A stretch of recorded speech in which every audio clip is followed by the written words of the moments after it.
그동안 우리는 2년 6개월 동안 마가복음의 말씀을 차례차례 생각을 해왔었는데 오늘부터 저 신약성경 뒤에 있는 요한일서 짧은 편지를 좀 생각을 해보려고 합니다.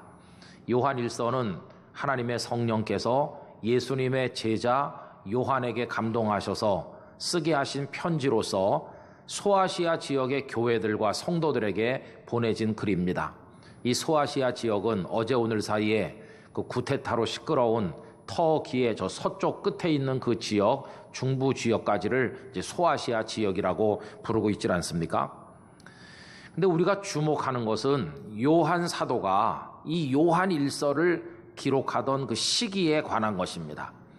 우리가 그동안에 나누었던 마가복음은 예수님 이야기죠.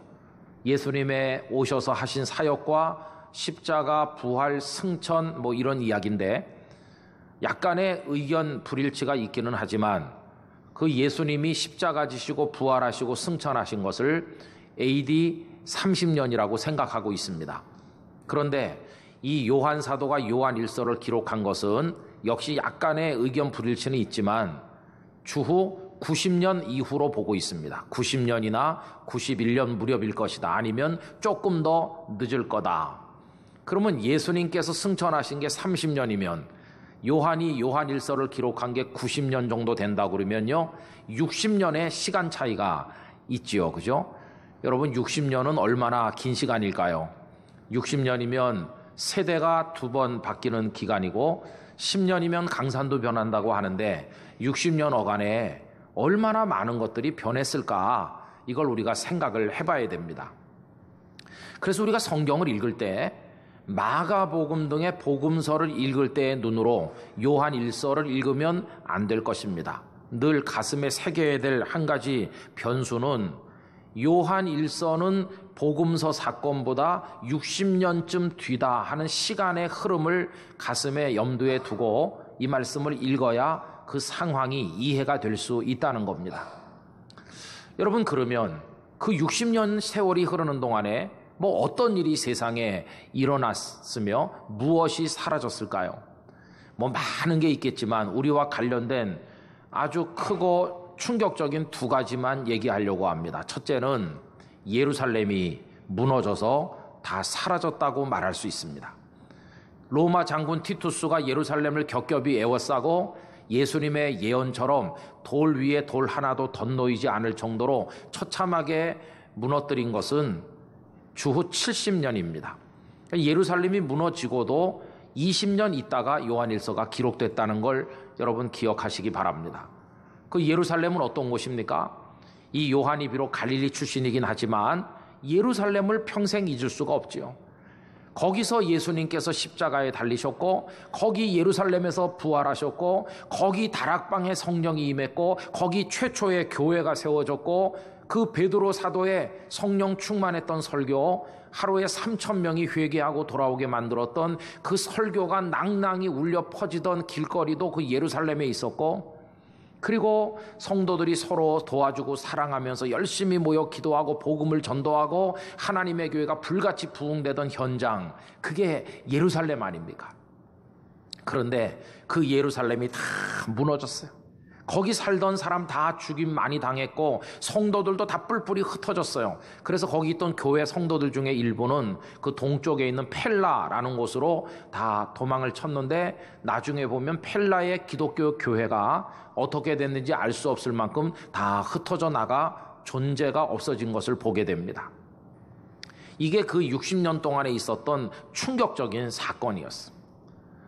여러분 60여 년 동안에 일어난 사건은 또 뭐가 있냐 하면 사랑하는 이들이 다 떠났다는 것입니다. 요한의 친형님은 야고보 아닙니까? 근데 그 야고보 사도가 사도행전 12장에 있는 것처럼 헤롯 아그리파 1세에게 죽임을 당하여 순교하셔서 떠났고 그 이후에 네로 때 뭐 바울 사도 그리고 또 베드로 다 많이 순교하지 않았습니까? 그 과정에서 요한이 사랑했던 이들이 다 떠났어요. 지금 남아있는 사람은 요한밖에 없어요. 요한이 예수님의 제자 12명 중에 나이가 가장 어려서 그때 10대 후반인지 20대쯤 됐는지 잘 모르지만 우리가 편히하게 한 20살 정도 됐을 거라고 생각하면 지금 60년도 더 흘렀으니까 이 요한은 더 이상 열혈 청년이 아니고 늙어서 허리가 굽었을 백발의 노인이 되어 있는 겁니다. 그 어간에 사랑하는 일이 다 떠났어요.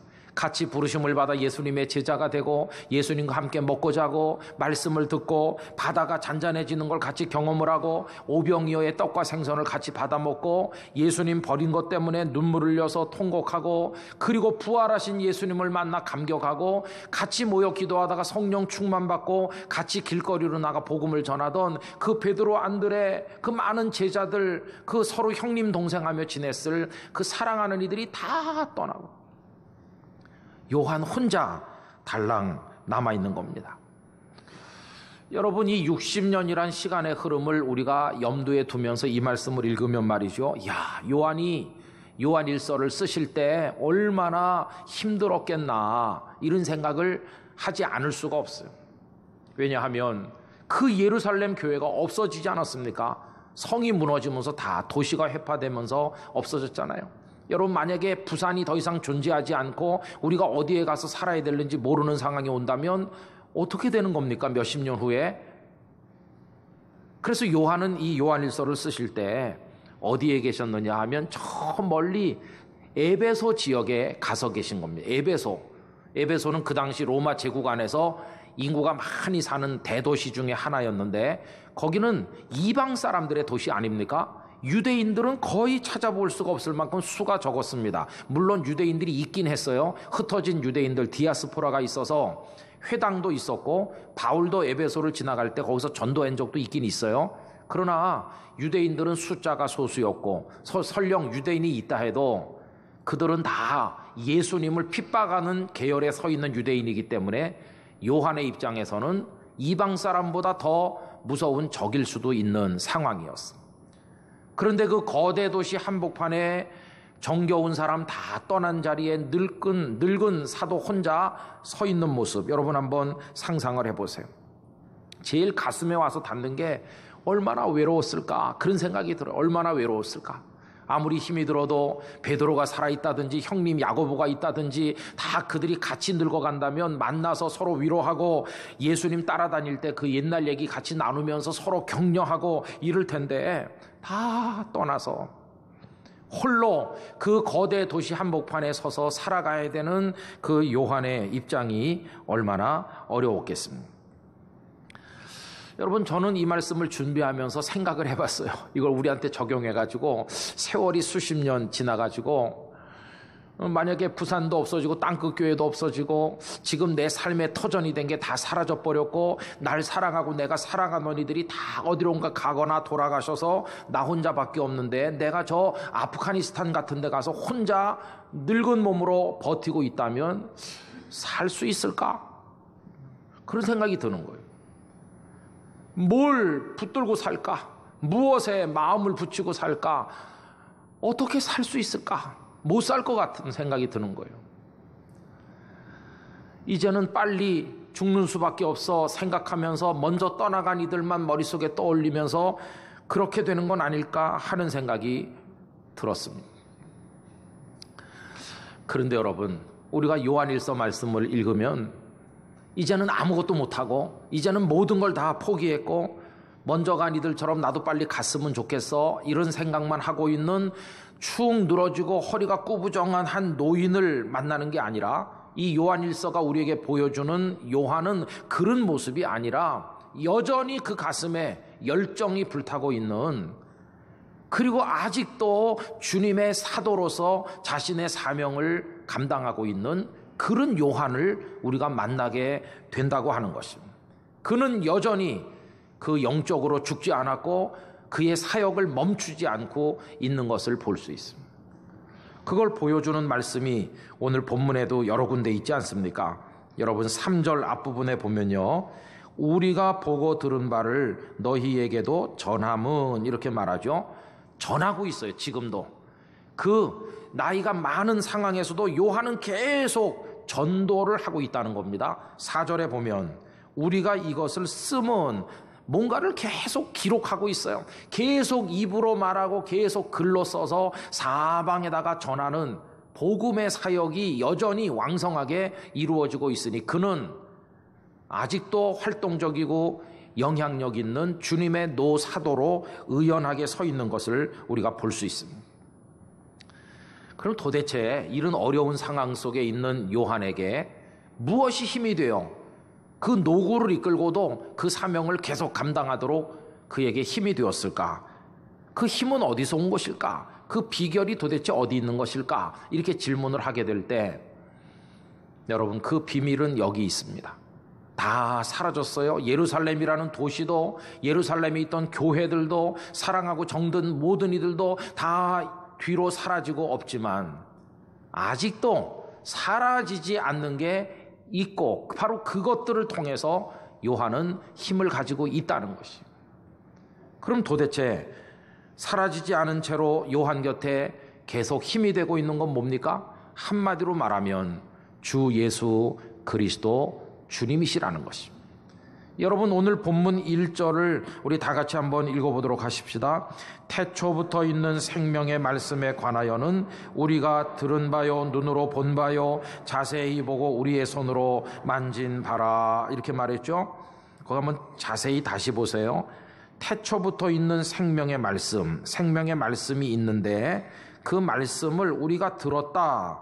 이거는 자연스럽죠. 소리를, 말을 귀로 듣는 거 이거 당연하잖아요. 근데 그 다음부터는 조금 이상하죠. 눈으로 봤다고 그러고 손으로 만졌다고 그러잖아요.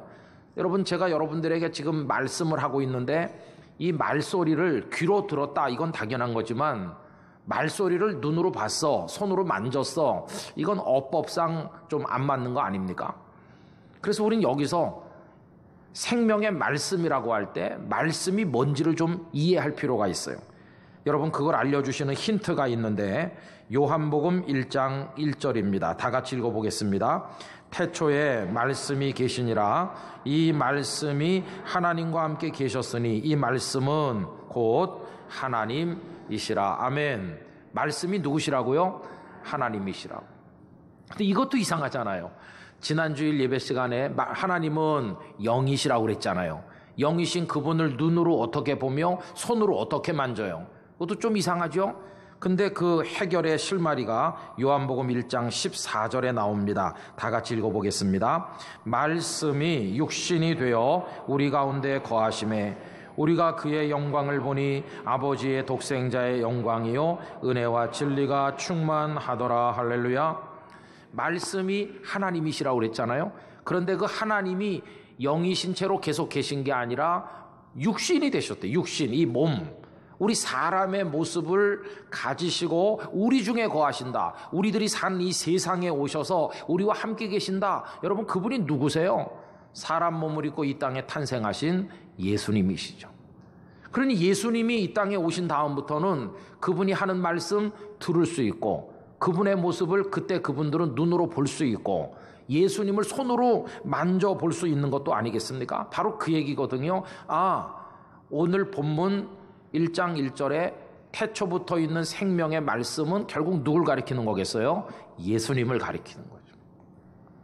2절도 같은 얘기입니다. 2절 앞부분에 이 생명이 예수님인데 예수님이 나타내신 바 되었다. 이 세상에 눈에 보이는 모습으로 오셨다.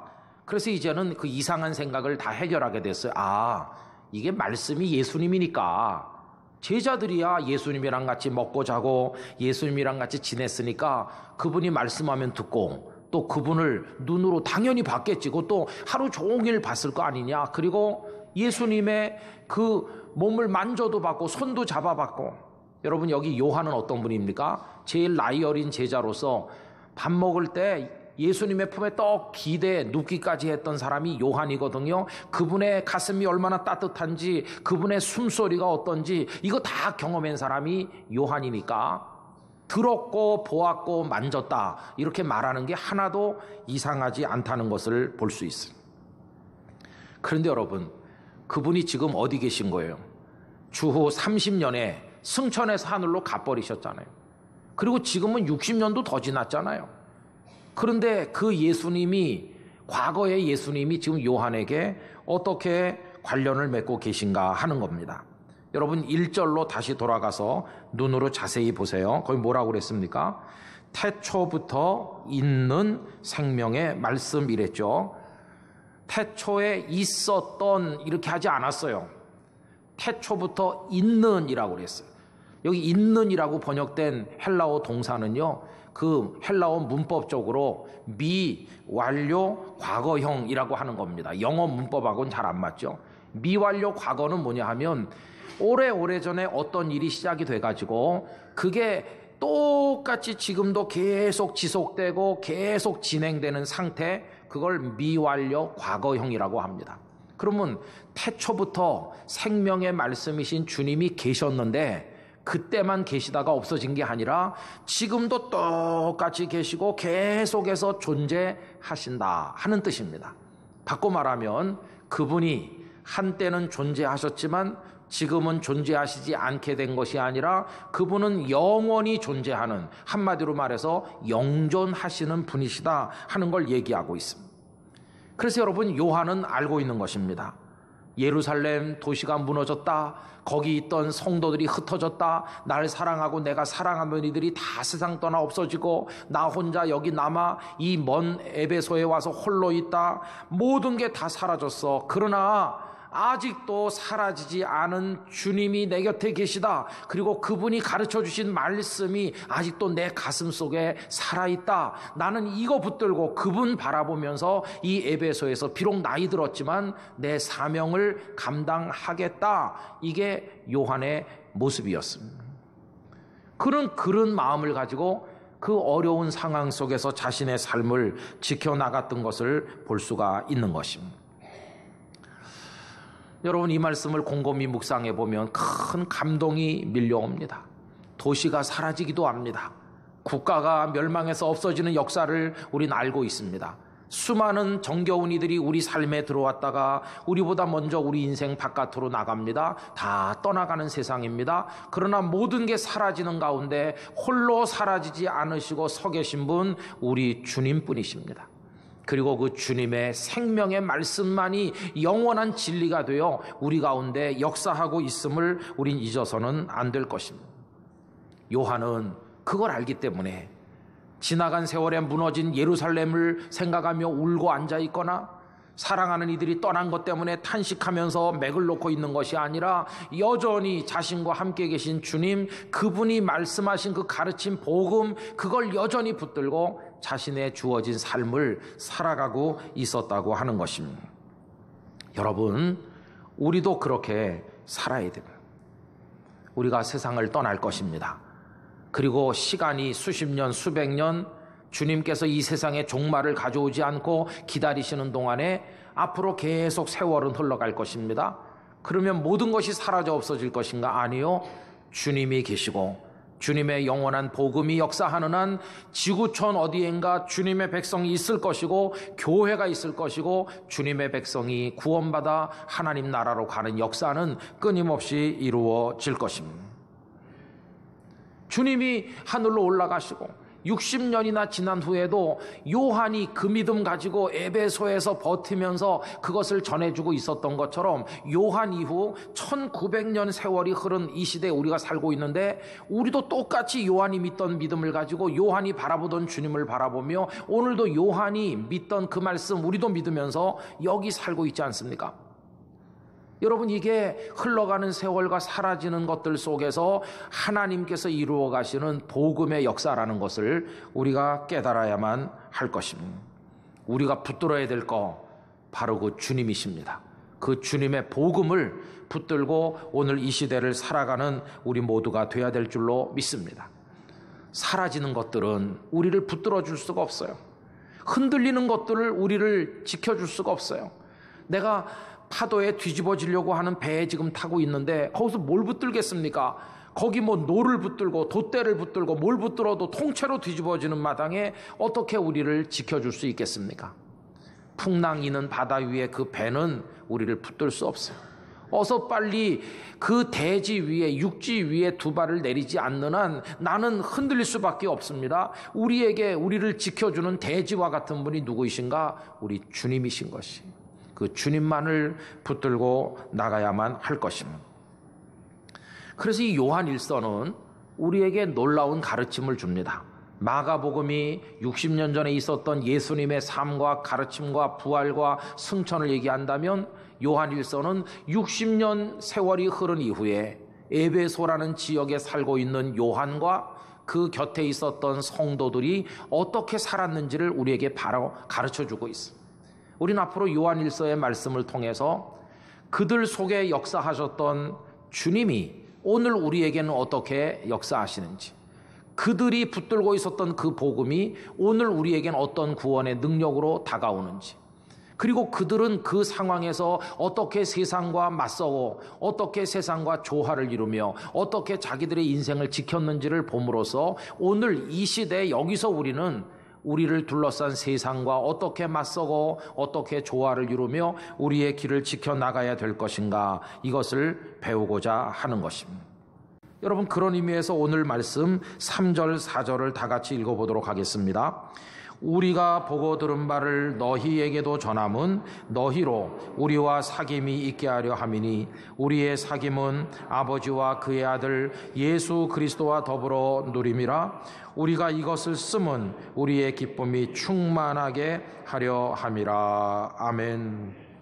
여러분, 저와 이 땅끝교회 모든 성도, 갓난아기든 어르신이든 할 것 없이 우리 중에 누구도 이 눈으로 예수님 본 사람도 없고 이 손으로 예수님 만진 사람도 없습니다.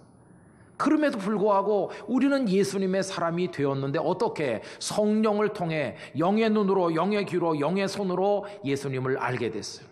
그래서 우리도 세상 사람들에게 내가 예수님 알아요, 내 눈으로 봤고 내 귀로 들었어요, 이렇게 말할 수 있는 사람이 되었습니다. 그래서 우리는 영적 동지가 되었습니다.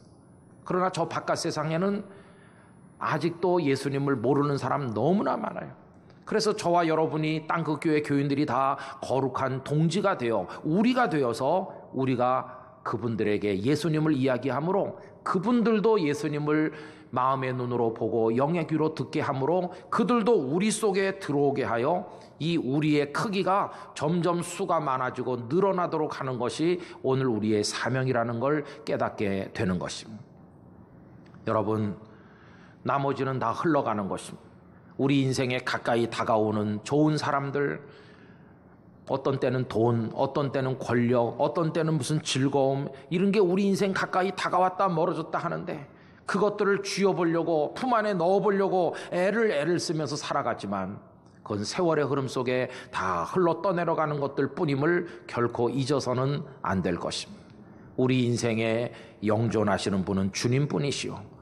주님의 말씀만이 진리임을 기억을 하면서 오늘 2016년 이 시대를 살아가는 또 한 사람의 요한으로 우리의 에베소인 이 대한민국 부산에서 사명을 감당하는 그리스도인으로 살아가야만 할 것입니다. 그렇게 살다 보면 어느 날 우리 선배들이 먼저 간 그 나라에 우리도 도착할 날이 올 것이고 그때 거기서 다 같이 만나질 않겠습니까? 여러분, 이 믿음의 걸음을 끝까지 낙심하지 않고 노구를 이끌고도 사명을 감당하던 요한처럼 우리 생의 마지막 순간까지 감당하게 되기를 주님의 이름으로 축원합니다. 다 같이 기도하겠습니다.